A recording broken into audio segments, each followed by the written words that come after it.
Assalamu alaikum. A'udhu billahi minash shaitanir rajim. Bismillahir rahmanir rahim. Alhamdulillahi rabbil alameen. Rabbi shrah li sadri wa yassir li amri wahlul 'uqdatam min lisani yafqahu qawli waj'al li wazira min ahli Haruna akhi ushdud bihi azri wa ashriku fi amri كي نسبحك كثيرا ونذكرك كثيرا إنك كنت بنا بصيرا ولا حول ولا قوة إلا بالله العلي العظيم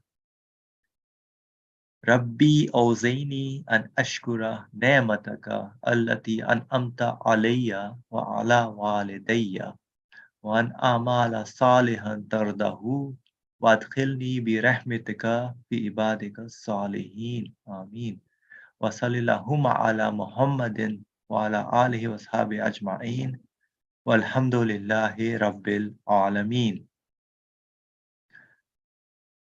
Welcome everyone. Inshallah, we will continue with the 19th word, page 251 in the book.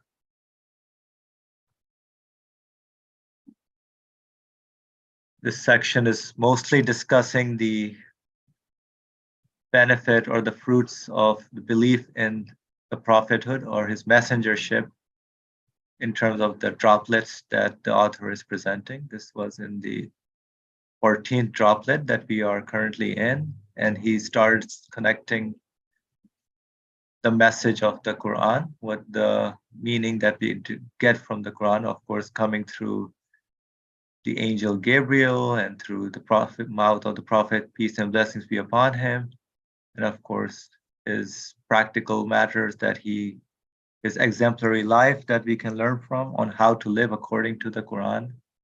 Of course, him teaching us the belief system, which is the most important aspect of why we are here in this world, what our purpose is. So the author gives a definition of the Quran as a founder, basis of the clear religion, interesting type, like clear religion. So how to live very clearly. There's no difficulty. Simple math, very simple to adhere to live by. It's a clear religion. So a foundation for the clear way of living. And the foundation of the world of Islam. So it changed and continues to change if one is aware of what this message brings to human beings. Social life, answer to many repeated questions of various classes. So repetition, which we discussed last time, is necessary for a founder in order to establish things. Repetition is necessary to corroborate them. Confirmation, verification, and repetition are necessary to emphasize them. Also, it speaks of such mighty matters. So Quran speaks of mighty matters and minute truths that numerous repetitions are necessary in different forms in order to establish them in everyone's hearts. Nevertheless, they are apparently repetitions, but in reality, every verse has numerous meanings, numerous benefits, and many aspects and levels. In each place, they are mentioned with a different meaning for different benefits and purposes. So I'm just recalling what where we ended last time. So the last 3 paragraphs, I'm repeating them so that we have a context on what many people think that this is a flaw or a fault, as he says, a criticism by many atheists. So another thing he says, the Quran's being unspecific and concise in certain matters to do with the cosmos or the universe is a flash of miraculousness for the purpose of guidance. It cannot be the target of criticism and is not a fault like some atheists imagine. So matters to do with the universe, like for example, what Shamse, what Duhaha, well, very simple things. Okay, the sun as it rolls up, or the moon follows it, the day, the night, the bee, very simple things, the cow. So it talks about things that relate to the universe, but of course it has amazing, meaningful guidance that we have to follow. So it's not going to describe what the cow, what the body parts of the cow, or how do you name them. So it's not for that purpose. So if you ask, why does the all-wise Quran not speak of beings in the same way as philosophy and science? So this is a question being asked. Why does the all-wise Quran not speak of beings in the same way as philosophy and science? As we know that science is a very big thing in this century. Everybody is listening, studying science very deeply, listens to the scientists, any new gadget, any new thing that is discovered, just like the new, whatever, that Webb telescope, the pictures that were shared, or any new aspect that Apple, the company Apple that produces electronic devices may come up with, gets the attention of many, or quantum physics right now, where the Nobel Prizes are being awarded in terms of what the future of in physics would be. So a lot of things are being paid attention to. And a lot of what civilization picks up is also based on what science discovers. But we'll see how the Quran, why does it not discuss the way matters as the same as philosophy and science? So Quran leaves some matters in brief form, and some the Quran speaks of in a simple and superficial way. So superficial, I mean the apparent aspect way, so not the superficial as an artificial way, but whatever is visible to us as we can experience. So simple, for example, looking at the bee, we can see the bee, or looking at the sun, we can see the sun. That is easy in the general view. So it speaks in simple terms, that is easy in the general view, does not wound general feelings. So general feelings, so one can wonder what is going on. One can see based on what they see and can see in the universe. So very simple examples are used. Look at the bee, look at the sun, look at the stars,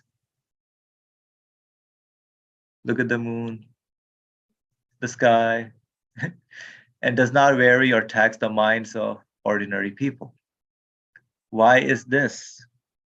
So this is the question.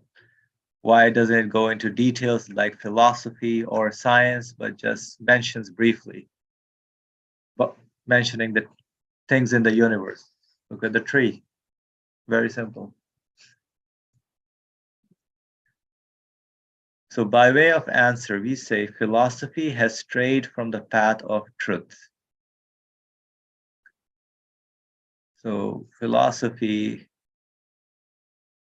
just describes how the things are happening, what they're doing, what they're going, but they never go into the path of truth, which is that there is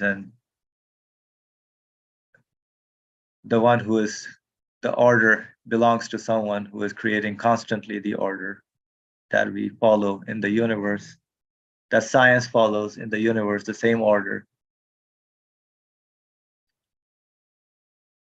Also, of course, you have understood from past words and what they teach that the all-wise Quran speaks of the universe in order to make known the divine essence, attributes, and names.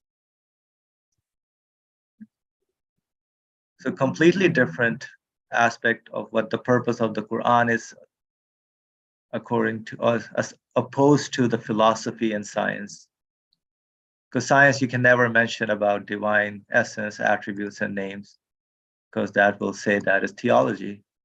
And science has nothing to do with theology. Philosophy, because I don't know what the trend right now for philosophy is, but philosophy also thinks that this is the only world, this is the only universe. Usually devoid of an absolute source, of a God. It's just a hypothesis. They may say, if there is a supreme ultimate source, why is he doing all this? So all those kind of questions are touched in philosophy.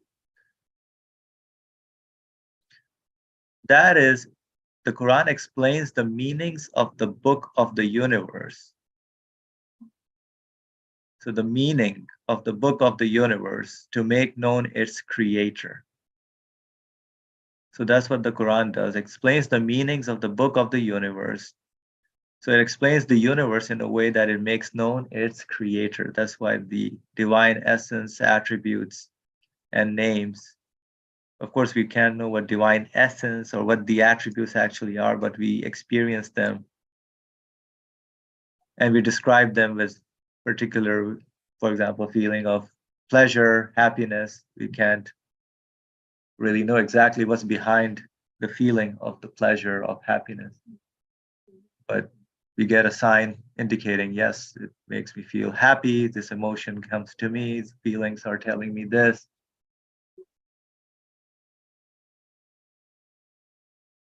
Of course, those feelings, those emotions are pointing to the one, because they are manifestation. They point to the one who is giving them to me. And that telling is like a messenger. And those feelings come to me. A call, somebody calls you on a phone call. It's coming from me. Because the body parts, the cells are not, can they produce feelings?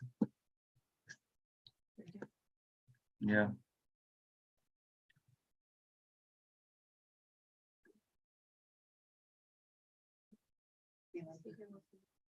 Yeah. That means it looks at beings. It looks at beings. The Quran looks at beings not for themselves,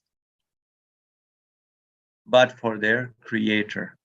Not looking at beings in the universe, not for themselves, but for their creator.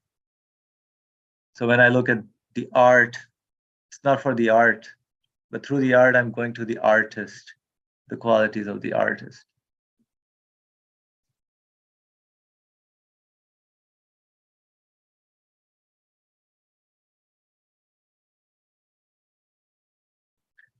Also, the Quran addresses everyone.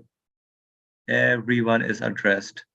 But philosophy and science look at beings for themselves and address scientists in particular. So they're specialized in their particular community or trend, or whoever follows that field. Philosophy and science looks and addresses scientists in particular, and then the rest of us just follow what their ideas or what they come up with.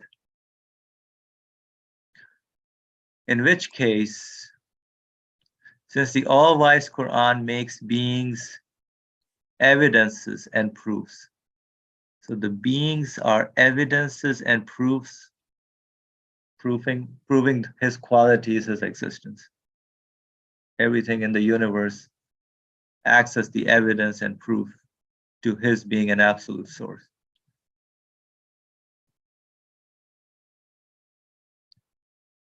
The evidence has to be, again, superficial, I think maybe the wrong word.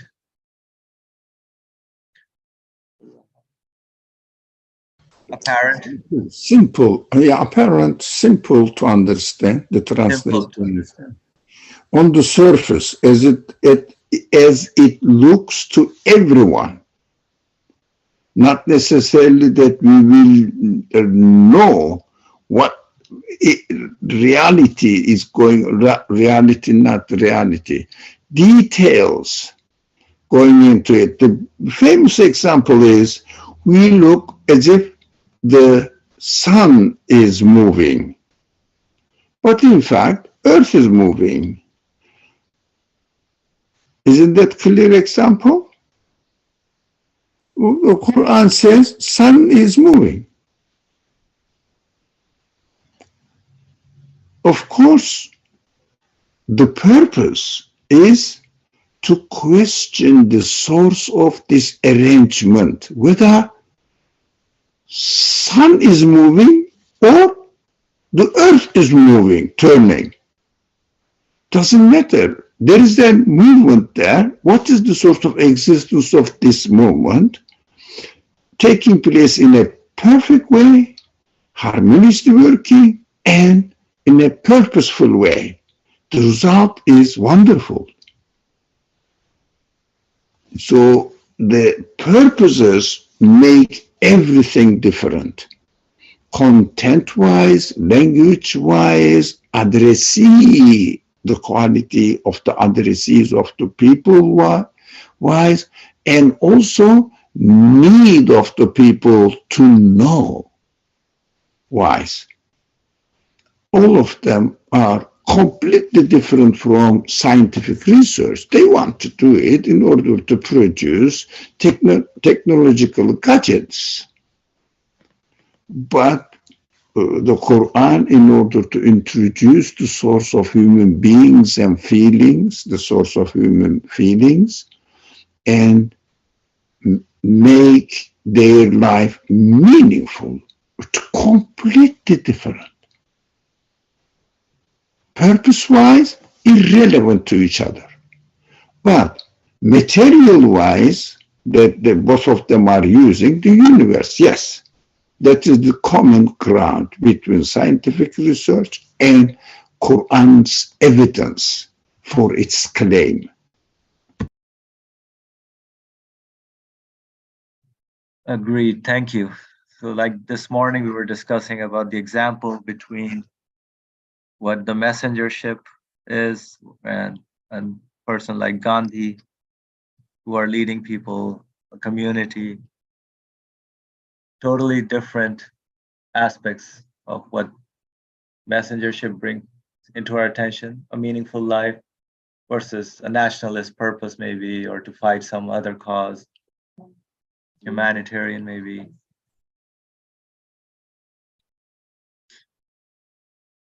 So simple so the evidence has to be simple so that it will be quickly understood in the general view.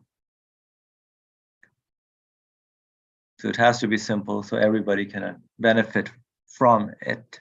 And since the Quran of guidance addresses all classes of men,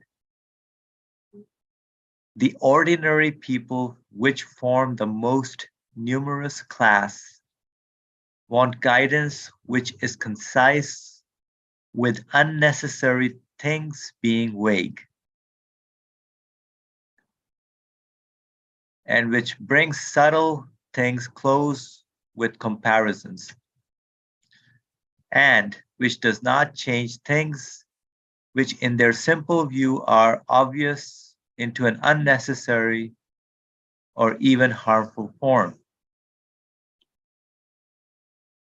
lest it causes them to fall into error.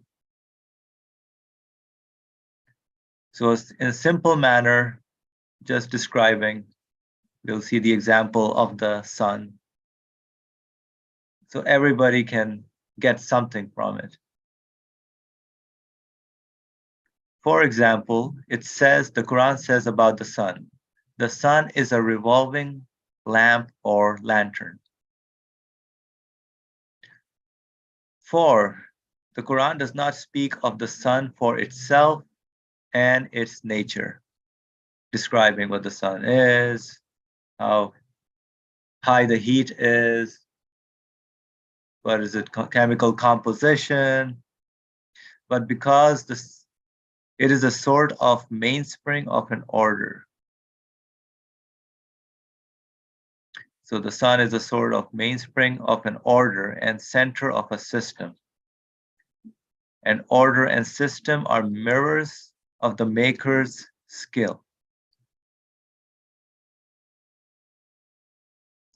So it does not describe what the sun is, but it talks about, look at the movements that are happening, who established the order, and the sun being in the center of this order, the center of a system. And the order and systems, how do they exist, what is going on with the movements, who is arranging in them. So it goes, because the order and the system are mirrors of the maker's skills. So somebody must have set that order or the system in the universe for the sun to shine like that, for the earth to revolve, for the bird to fly. Somebody must have arranged. How does the bird spread the wings? Somebody said it that way, or how we walk, we talk, we sit, we do things. Everything has been arranged, has been set up. So everything becomes a mirror to the maker's skill, everything in the universe. So the bee, the buzzing, it's making its nest or house in a particular way. Every insect has their own way of finding a place to live. It's all part of the system, which is a mirror to whoever arranged it.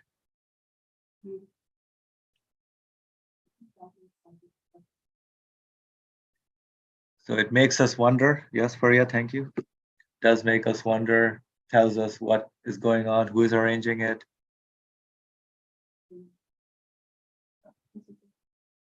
Yeah, it's just to connect whatever I'm investigating with.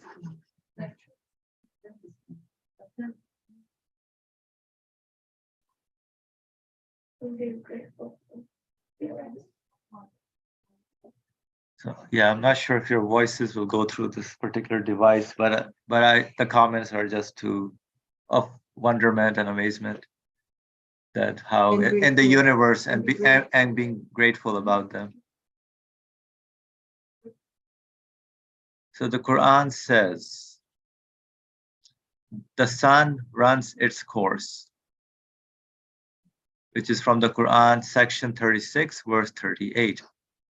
The sun runs its course, very simple. That is, the sun revolves, or the earth revolves, through calling to mind the orderly disposals of divine power. So this is the point. Calling to mind the orderly disposals of divine power in the revolutions of winter and summer, and day and night, with the phrase, the sun revolves. It makes understood the Maker's tremendousness. Thus, whatever the reality of this revolving, it does not affect the order. So whatever the reality of this revolving, of the movements, of the arrangement, it does not affect the order which is woven and observed in the universe. And which is the purpose. So the purpose is to bring our attention to who is arranging, whatever we observe, this order that we take, we always follow, we never question, maybe perhaps when we turn on the fire, why does the water heat up? We never wonder even the turning of the fire, right? When you ignite the switch. So all these different things that we experience. But let's hear Brother Ali, please go ahead. Yeah, the word here suddenly came into the discussion saying that divine power,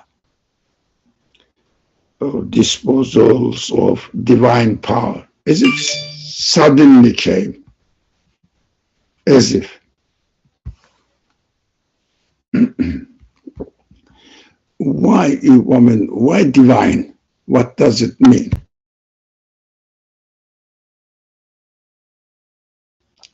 We are familiar with the discussion that divine in this book, in the books of this author, is used something not to be the source of existence of anything in this universe and has the same nature of existence. It means nothing to do with this universe, but it must be the source of existence of this action of the sun. How did we know that? The sun and its elements, particles, and the relationship between the gravity, attraction, whatever, distraction, whatever it is, expelling whatever this order, cannot be arranged by unconscious matter. Simple. What is how the unconscious matter of the parts of this computer cannot become next to each other and work together, make a perfect, aim at making a perfect computer. And it cannot be really reduced to accidental happenings and random happenings and then happen to be in the best way. And our position is now the best one. Let's not change it. They have no conscience. What are they talking about? Show me the conscience in them. Of course, nowadays they have to accept that matter is acting. Nowadays they started changing the slogan. Matter is acting as if they are conscious beings. It means they have consciousness. Any sign of it? No, this is what human reasoning forced them to accept. Whatever the position they created in, whatever they seem to be doing, needs consciousness, and you cannot find consciousness in matter. You have to go out of this universe, the nature of this universe, a being who is the most conscious being. That is why this is called divine, cannot be describable within the conditions of this sun and all the qualities appear on it, on its actions. It seems to be, it is acting to us. That's why I said its actions. But in fact, the way it is created. Thank you.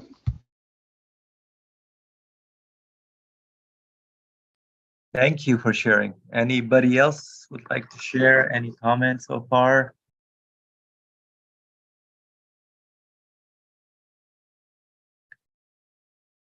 So the Quran also says, and set the sun as a lamp. So it shines, and the rays are dispersed all over the place. Quran section 71, verse 16. And set the sun as a lamp. So somebody set the sun as a lamp. The sun doesn't exist by itself. Interesting, right? So by looking at the sun, we should see who set that up. Not that it's a sunny day, let me enjoy. Yeah. Through depicting through the word lamp, the world in the form of a palace. Through depicting through the word lamp, the world in the form of a palace, and the things within it as decorations, necessities, and provisions, prepared for man and living beings. And inferring that the sun is also a subjugated candle holder. It makes known the mercy, Ar-Rahman, Ar-Rahim, and bestowal of the Creator.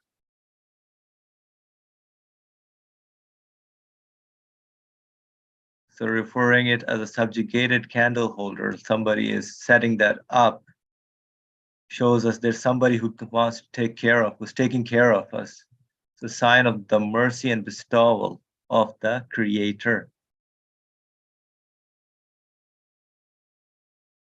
Now look and see what this foolish and prattling philosophy says. Or this is how science would also describe the sun. The sun is a vast burning liquid mass. The sun causes the planets which have been flung off from it to revolve around it. So the sun is causing the planets which have been flung off. I don't know how they got flung off, and to revolve around it, as if they're revolving by themselves. The sun's mass is such and such.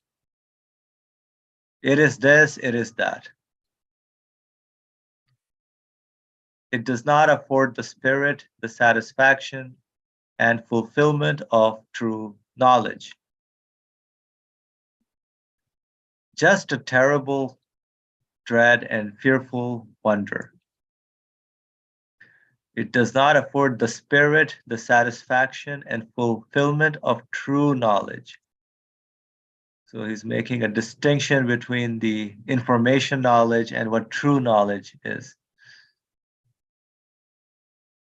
So not knowledge in the form of information, but knowledge, true knowledge in the form of seeing the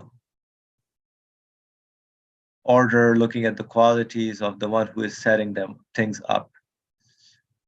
So just a terrible dread and fearful wonder. It does not speak of it, so science or philosophy does not speak of the sun as the Quran does. You may understand from this the value of the matters of philosophy, whose inside is hollow and outside ostentatious. So do not be deceived by its glittering exterior, and be disrespectful towards the most miraculous expositions of the Quran. So an example of what useless knowledge, I would say, or for the real human purpose and life. I mean, it can be used for devices, could be used for arranging life. So not totally useless. There is, of course, use for everything.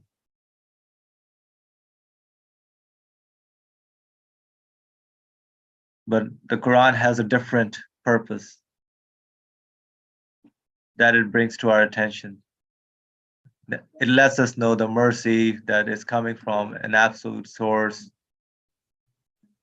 Get to know that source, see his qualities, rather than getting lost in the things themselves.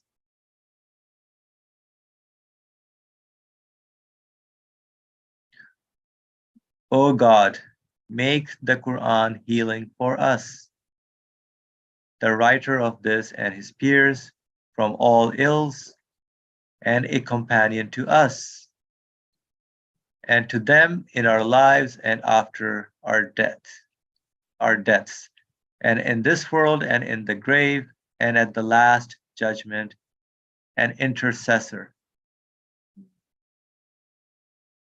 So make the Quran healing for us and for everyone else. Grave and last judgment as an intercessor, so as an intercessor for us, and on the bridge a light. And from the fire a screen and shield. So a screen and shield. So the symbol of the fire that mentioned in the Quran, I think in the Hadiths, the bridge of light, crossing the bridge, right? And in paradise, a friend. And in all good deeds, a guide and leader. Through your grace and munificence and beneficence and mercy, O most munificent of the munificent, the most merciful of the merciful. Ameen. Amen. O God, grant blessings and peace to the one to whom the all-wise Quran, the distinguisher between truth and falsehood, was revealed, and to all his family and companions. Ameen Ya Rabbal Alameen. Note the 6 drops of the 14th droplet in the Arabic Risale-i-Nur, and especially the 6 points of the 4th drop, explain 15 of the approximately 40 sorts of the all-wise Quran's miraculousness. Deeming those to be sufficient, we have limited the discussion here.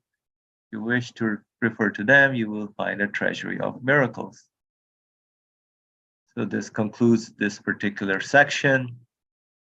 Of course, bringing to our attention the difference, what philosophy and science brings to us and what the purpose of the Quran is. If anybody would like to share their thoughts on how religion sometimes gives us information that is not really what the Quran kind of teaches us or the purpose of the Quran. It may help give us reference, but really many of the programs I see do not really give the proper belief aspect of what the Quran brings our attention to. But I would love to hear if anybody would like to share maybe their experience, what they're doing, how they feel.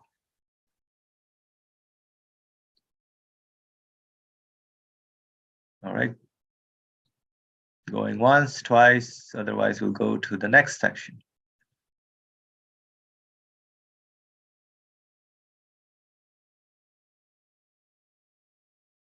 All right, so we will start the 20th word, inshallah. Is there anything that doesn't make sense to you in the last 2 paragraphs? Or you can, it is difficult to hard to grasp?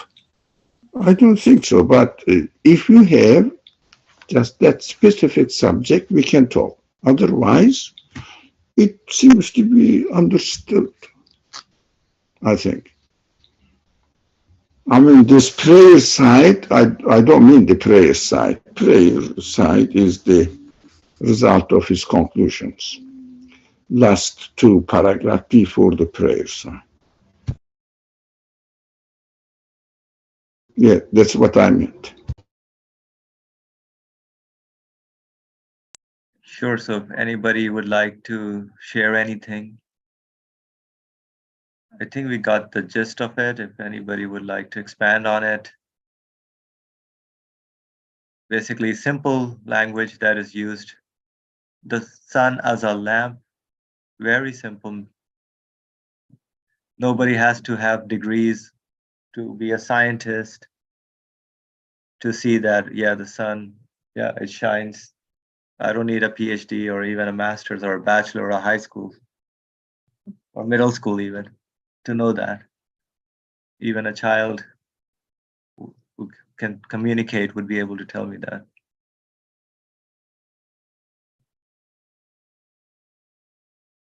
So everything in the universe is the same kind of example. So it brings us the news, the message, shows us that somebody is arranging, and the merciful one, the Ar-Rahman, is giving that to us to catch our attention, to call us, to get to know him. And that is what to fulfill our purpose here is.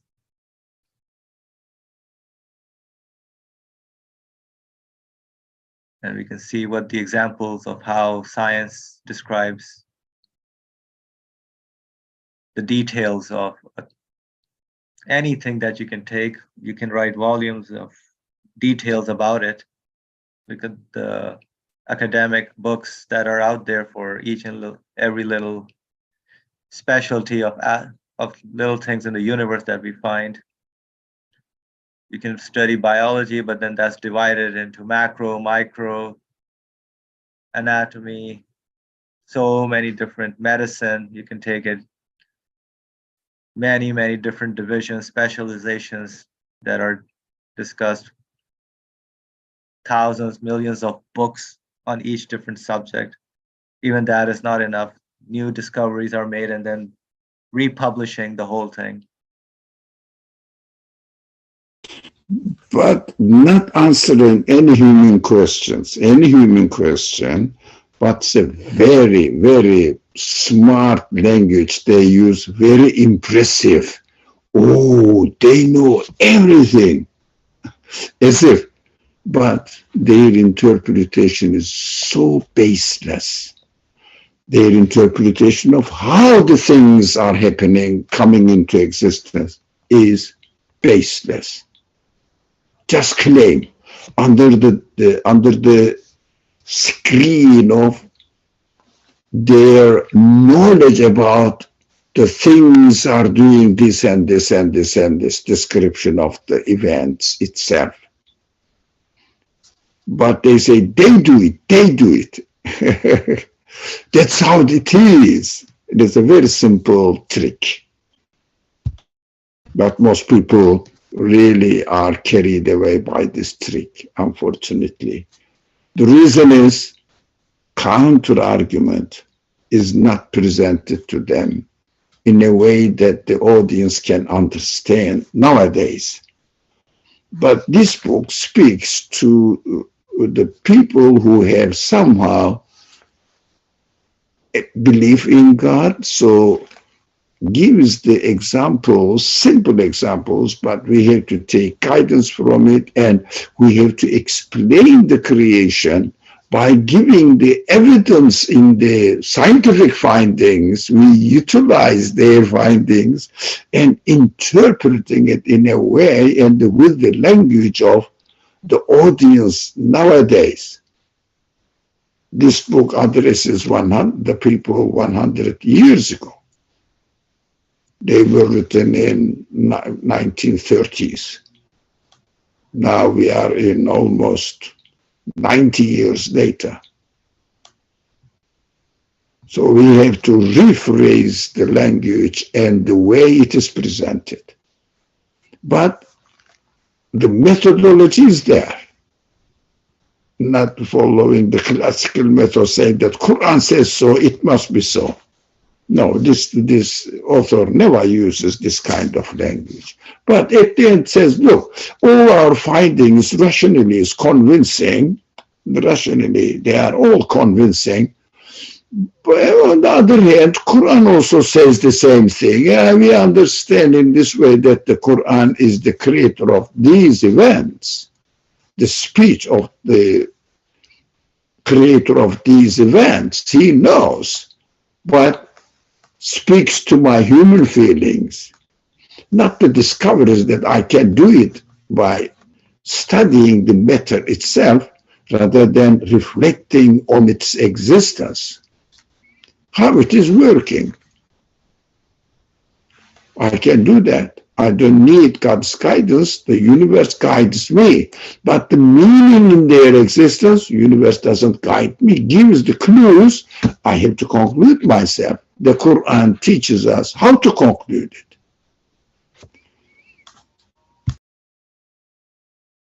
Thank you. So yeah, none of these actually answer our human questions, as you said.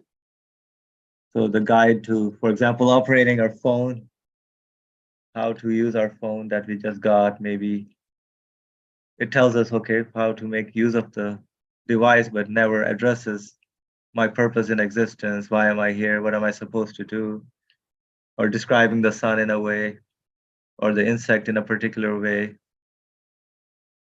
That I will see meaning and purpose in it, which really corresponds to my expectations. Meaning and purpose in their creation. Yep, meaning and purpose. Would you like to go ahead? Yeah, I think adding on to this meaning and purpose, because I was wondering, a curious mind, especially when you're younger, oh, you love science because you're exploring the universe, you're investigating, but then for the curious mind, it's so good, discovering, learning about new things. But then I was wondering, what's the difference between, I guess, me being mesmerized by knowing, I guess the human mind does get mesmerized by the universe, but then, like we said, meaning and purpose, I was wondering, what does the Quran offer that my science textbook or anything scientific would not offer? I think you answered that because it's providing me with meaning and purpose. Because the way the author presented this text, like the last piece that was just read by our friend here, really made you look into what we do every day, what we experience, but then so what does all this means, or what does all this point to? Yeah, that's great. Maybe the sun is like a big fire there, or maybe there's so many galaxies out there. That's good, but then for what? What do I do with this? What's the purpose of this? But it's really helping me connect to the source of existence of all this. Because if there's no connection with the source of existence, then I'll just die and being mesmerized. Oh, what a wonderful universe. That was so good. But then the whole purpose, at least of the speech of the creator of the universe, is to let me know that this is for you. I mean, it's speaking so that you, I guess, connect with me, admire me as the artist, and yeah, I think that's it. That's the purpose of existence. Or they can say the meaning and purpose of the sun is to get vitamin D, to strengthen your bones. That's the purpose of the sun. Is that the meaning and purpose of human beings? I mean, that's practically to live by. That's the purpose. You have a question? Or do you want to make a comment? Or The trees, the sun, flowers, everything in the universe, like they've been given qualities. They've been assigned different roles in order to help us, survive. And you can't say that, oh, I have these qualities, like, where do they come from? I'm just trying to make that point that the sun has been assigned a role to give us vitamins, give light during the day, and all that. The sun just can't get the qualities by itself. Right. And the moon cannot be able to shine in the night. The day cannot go away. So it's all been like kind of like a plan, I like that you brought this up, that everything is assigned its role. Because if something is assigned a role, there's something that's assigning them a role. Like things are not picking up their role on their own. That's a very good point. Thank you for sharing this. And then, like, you were saying something about the plan. I'm sorry I cut you off. No. Well, you're saying something, so all this things being assigned a role points to a plan. Like, sort of like when you're preparing for like an act at theater or something. But this is like obviously different, but I'm just giving it that analogy so we can like all recognize how like amazing this is. Love it. Yeah, the analogy is so awesome. Like we're playing, acting, like in the theater, every thing, every item is acting. As a matter of fact, Shakespeare said we're like actors, right? We're playing a role. So yeah, so this is exactly what's happening, and then obviously there we go. So there's a director, right, letting us know, letting things know how to act, how to do things, and that's what we need, right? And then again, as human beings, because I'm not the sun, I wish I was, or the star, but we have free will, right? Alhamdulillah, thanks for sharing that. That was good. thank you. Anybody else would like to share anything?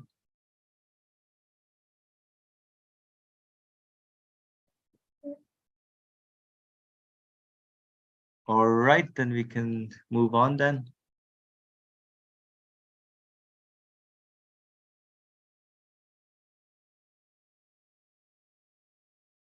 All right, we have a new reader.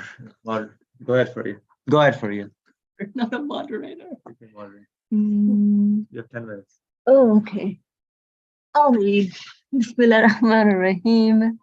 We are reading from the 20th word, page 253. This word consists of two stations.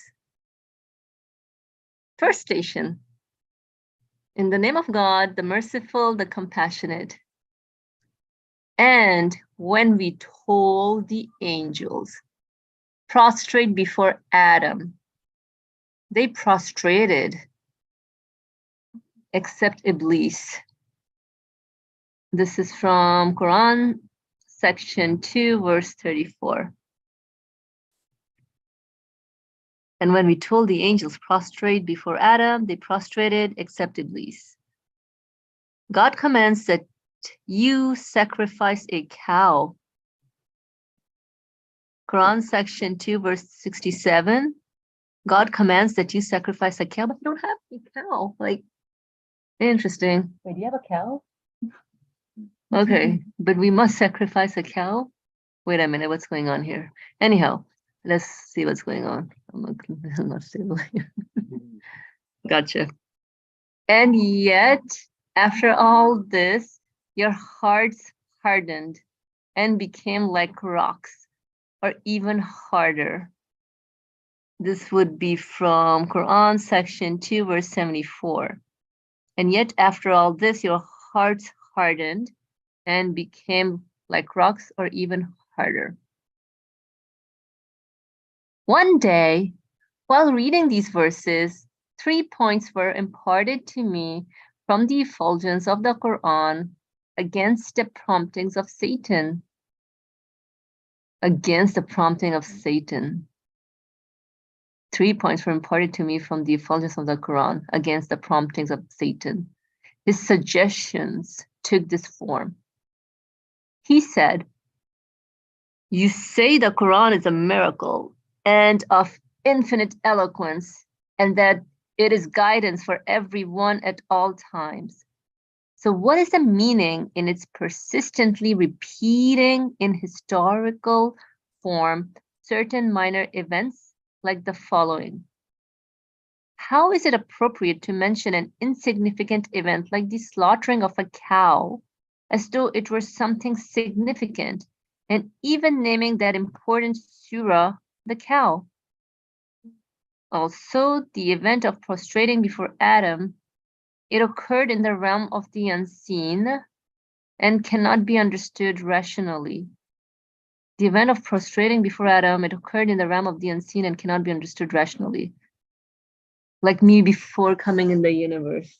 Were you in heaven to see the event?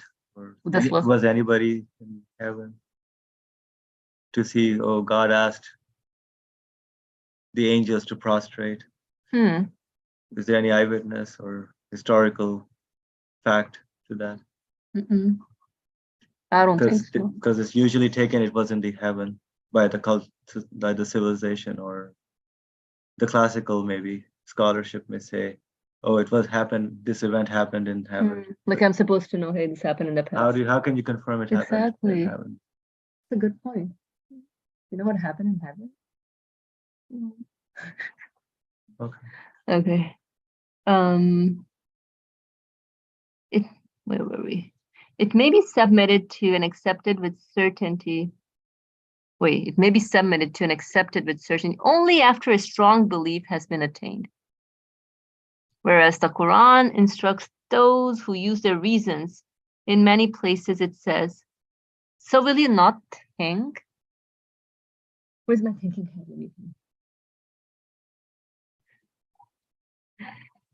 And refers what it says to the reason. So will you not think, and refers what it says to the reason. So the Quran refers what it says to the reason. Wait, whereas the Quran instructs those who use the reason, in many places it says, so will you not think, and refers what it says to the reason. Oh, this is interesting. It's like rhetorically. Just asking, inviting us to use our reason. Mm. Good point. What is that? Okay. Also, how is it guidance to show certain natural conditions of rocks? How is it guidance to show certain natural conditions of rocks to be important, which are the results of chance?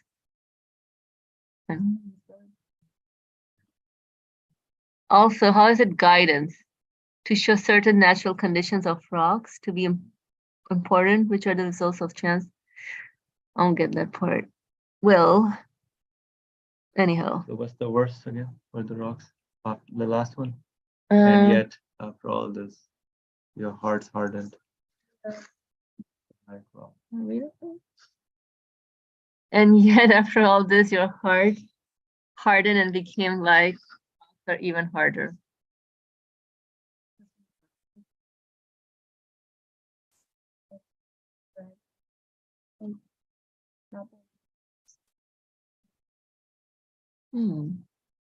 I like that. Not being grateful for something, like being numb or insensitive to things. I like this. That like everything has a role balancing someone. It's like, you know, not being able to understand the value of something. That's a good point. Not being able to understand the value of something. Yeah. Because I find myself sometimes, I'm like, yeah, this is so good. The sun is there providing me with light, but like, what's the real value of the sun being there? If I'm not connecting it to its source of existence, then what's the value of it? Go ahead. To understand it. It's just there. Oh yeah, so much to understand out there. okay, so this was a good intro for next time, inshallah. So these are the kind of verses, and we'll see what these kind of verses, how they are guidance for us. Very simple examples again to how, like, for example, the rocks or hard rocks, a cow. This one not that simple because it talks about angels prostrating before Adam, very symbolic and meaningful. So there are many different ways the Quran or the speech of our Lord communicates with us in many different flavors, either creation-wise or in his speech as well. Creation-wise is his speech. Creation-wise and speech as well. Yeah, in Written form. or as Emotion, our feelings. written form or the act that we see and experience, act of creation. What's interesting is I feel everything is one. There's only one speech of God, meaning everything is creational. Even like, you know, when I'm expressing myself, I say it in words. When I'm expressing myself, I can write it. But it's all act of creation.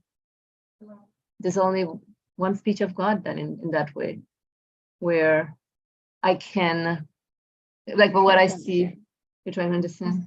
Like, you know how if you have something going on in your mind, you're writing it down, you expressed it, but it's still an act of creation because something's going in your feelings, so you put it down. Same things, something is going on and you say it out, right?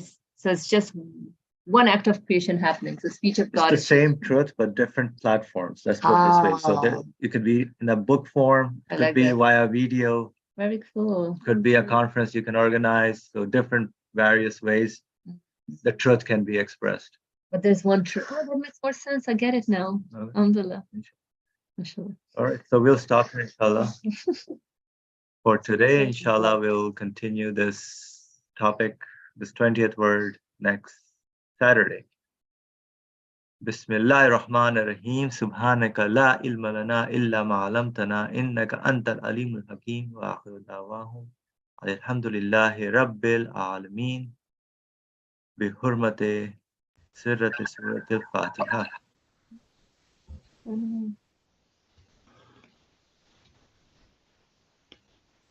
Brother Ali, would you like to say something before I stop the recording?